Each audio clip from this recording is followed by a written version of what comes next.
Hi everyone, this is Abhinav from Phone Bunch and today we are going to play some games on the new Yureka Plus. This time around it comes with a 5.5-inch 1080p IPS display instead of 720 as it was with the original Yureka. Same Snapdragon 615 octa-core processor, 2GB of RAM, 16GB of internal storage. Let's check the temperatures now. So it's about 37 degrees at the back and 40 odd degrees in the front. Actually I've been using this device for a little while before I started with the review, so it has gotten a bit warm. I'll talk about that in a short while as well. So we are starting with Subway Surfers and the gameplay does look pretty smooth over here. I did notice a little bit of frame drop there. Colors do look alright on this display. The touch response is also pretty good. Now we are moving on to Riptide GP2 and I see a lot of frame drop over here. You can see that every short while there is a bit of frame drop. And this phone is getting very hot. Back, the front, both. And I've just been playing this game for about less than a minute. The viewing angles of this display are wide and you can see temperatures have already risen to more than 50 degrees in the front and about 50 odd degrees at the back as well. And we have just been playing games for less than 2 odd minutes. Now we are moving on to Dead Trigger 2. So this phone gets hot really quickly. I was just browsing the web before I started with the gaming review and that's why you saw those temperatures. Now we are in a non-AC environment, but the temperatures outside as well as inside are pretty cool. Now Dead Trigger 2 is playing rather well. Haven't noticed any major lag over here. But yes, this phone still feels very hot. And you can see the reason. It's about 48 degrees in the front and 50 odd degrees again at the back. So this phone gets really hot while you are playing games. And it's not just games. Even in general use, this phone gets quite hot. The display becomes almost too unbearable to touch. Now even in Frontline Commando, gameplay again looks smooth. I do notice a bit of frame drop here and there. So the heating issues with the original Yureka haven't been fixed till now. They are still there and this time around the temperatures are ranging a bit higher. That's due to the 1080p display as the GPU and the CPU are pushing more pixels. Now we are playing FIFA 15 and here gameplay is again quite smooth. The colors do look quite alright on this display.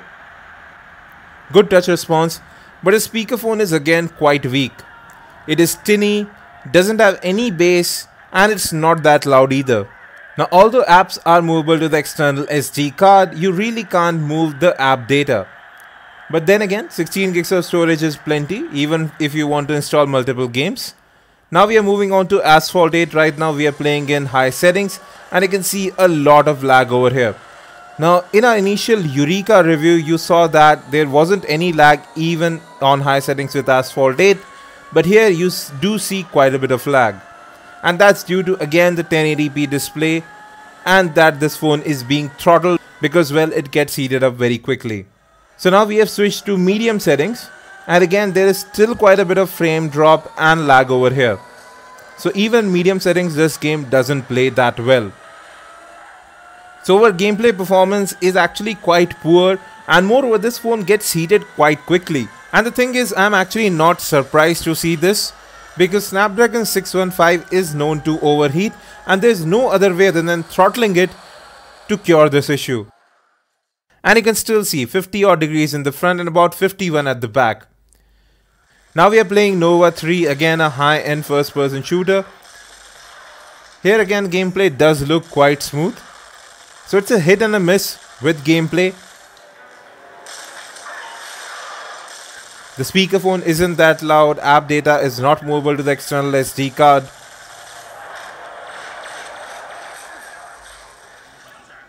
Now we are playing Modern Combat 5 and the huge lag returns. You can see quite a lot of frame drop and lag over here.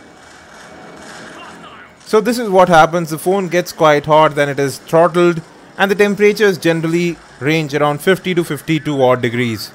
So that's even with basic gaming on the device. And most of the games do lag quite a bit. You can see that here as well. And it's not just gaming. Whether you are web browsing, whether you are on calls or you are just installing apps, this phone gets hot very quickly.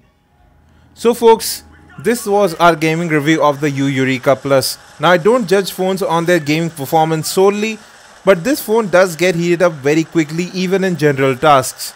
So I would say that you should stay away from the Yu Yureka Plus.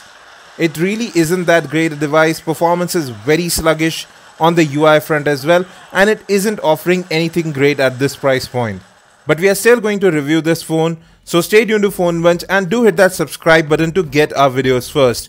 Thanks for watching this video. If you have any questions, let us in the comment section, and as always, have a great day.